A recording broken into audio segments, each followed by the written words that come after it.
Hello everyone, welcome back to our channel. Good morning, good afternoon, good evening. I greet you all according to your time and locations. You'll be watching this video. Yes, my dear viewers, I am back again with another update. So guys, I have a video here I would like we all to watch. But before then, if you're meeting my channel for the very first time, you're highly welcome. Please kindly do well to like, share, and subscribe. Leave your thought on the comment section. Let us know what you think about this video, and I will see you towards the end.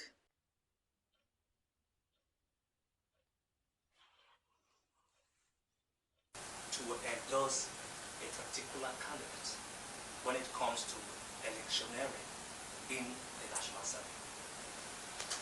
Well, thank you very much for this interactive. The Northern Elders Forum, like other fora in the country, very concerned about the well-being of this country in every respect, political, economic, social, security, and so on. And from time to time, issues arise, and that views are sought or views are given where even they are not sought in the interest of the country. I think the current situation on ground now, having gone through the election process, not quite completed because there are candidates in a democracy who are not satisfied with the way the elections went, and the constitution of this country provides ample opportunities for people who feel dissatisfied to approach our legal system, the court of law, for interpretation, for resolution of their contentions, and so on, as to whether somebody else has gone wrong and they're right, and so on and so forth. And this is why I would say, yes, the entire election process is still in a process not quite complete, because the candidates, there are some candidates who are in court to challenge the outcome of the election on the basis of facts they are hopeful to present to the tribunals. Of course, the main area now that appears to be of special interest and concern is the other branch of government. Our Constitution provides for 3 autonomous branches of government, and not that they should not work together, but they invariably work together in the overall interest of the country. So they serve as some kind of oversight checks, depending on what is happening in other branches of government. So the Constitution is very clear about the separation of power here between the executive branch, the legislative arm, and the judiciary. And right now, we are at a point when the National Assembly is supposed to have leaders, and the leadership of the 2 chambers, one is President of the Senate, and the other one is the Speaker of the House of Reps. And each chamber, even within the context of the National Assembly, is also independent to decide how this should be done.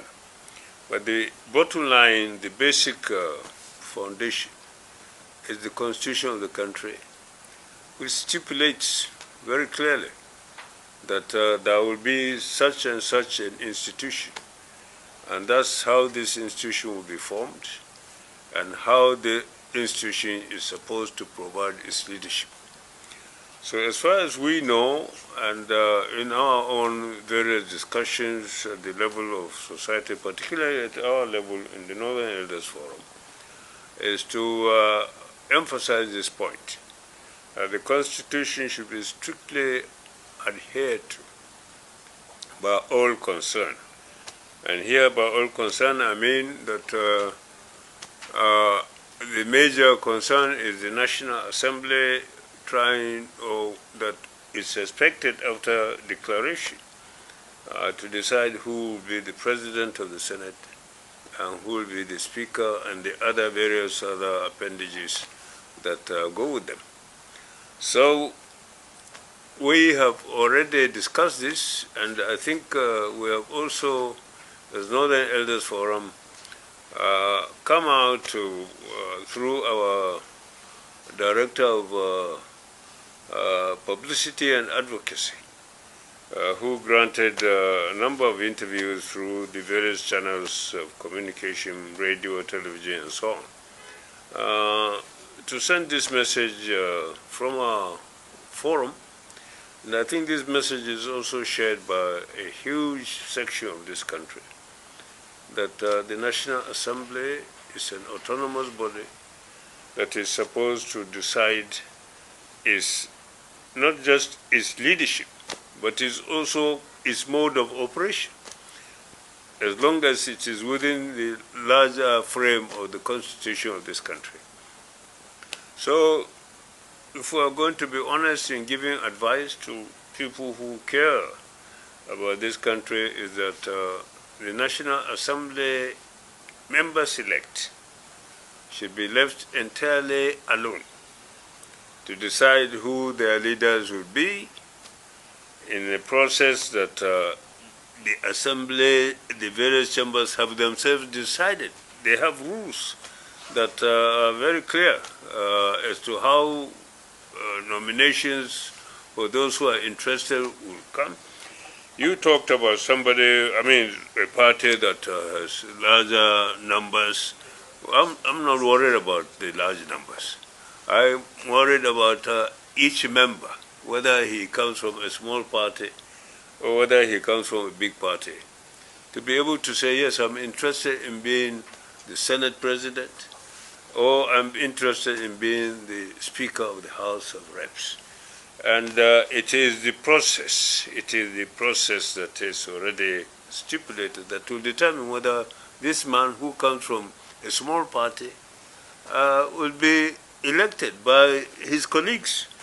So I think the issue now is not that this is a ruling party or this is the majority party. It's a matter of allowing the process to take its full course. And this course is for the members-elect to determine who the leaders will be through the process that has been agreed by them in their chambers. And this is an honest advice one would like to give to those who are in position of responsibility, and to avoid a situation where perhaps we run into situations where we say something has been imposed, something has been. We experienced this in 2025 or 19 and so on. There was a lot of interference, and I remember Saraki sitting in the chamber today as President of the Senate, and he's in court tomorrow for whatever reasons. Up to now, we have not been able to understand why this has happened. But why had happened has been because there had been interference in the manner in which the National Assembly was not allowed to freely and truly freely choose its own leaders. And I hope this will not happen this time. And we'd like to appeal to our leaders and friends and associates in parties, in government, and so on, that this is an honest, genuine advice, that the National Assembly should be free. And this is the kind of democracy we require. Look at what is happening, for example, if I may digress a little bit, in the United States. See what President Biden is going through with the Congress on what appears to us minor matters, but the Congress has powers. And even if really we're going to apply the constitution of this country, which is based on presidential system of government, which we borrowed from the United States, if our power rests more in the National Assembly than it rests somewhere else. But this is not, this is when the time comes for us to restructure or debate on restructuring Nigeria and moving from a system that works and a system that doesn't work and so on. So to address further, it means you are faulting the decision of the ruling party. Pardon? I said you are faulting the decision of the ruling party. No, I mean, there is no such thing as a ruling party in this process. The ruling party is not in charge of the National Assembly. The National Assembly is an independent body. The ruling party has members in the National Assembly, and they may direct their members to do what their party would want them to do. But then they should allow other members of the National Assembly who don't belong to that ruling party to also exercise their rights. And their rights include the demand for leadership of the House, even if they don't have the large numbers that people see from outside. It's an issue that is very internal.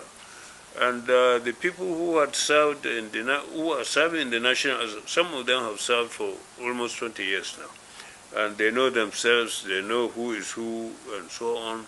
There may be new members and so on, but new members will not come as total strangers. They know themselves, and they should be able to say, this is the material we require as our leadership. And I think this should be respected. And I'm happy to hear from, I hope the sources are reliable, that the president himself has said that he is ready to work with anybody that is presented by the National Assembly. So I think on this point I'd like to commend him and congratulate him for accepting that the National Assembly is an independent body, and whatever they decide in terms of their leadership would eventually